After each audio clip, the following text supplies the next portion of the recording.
Hello, in front of me I've got POCO C50.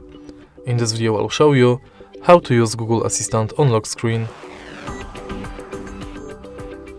In the beginning, let's go to Google app,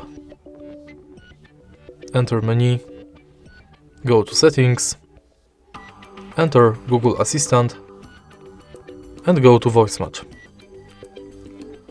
Make sure that Hey Google function is enabled.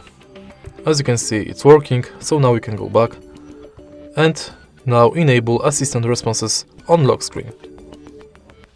Now you can simply lock the screen and say, Hey Google, what's the weather like tomorrow?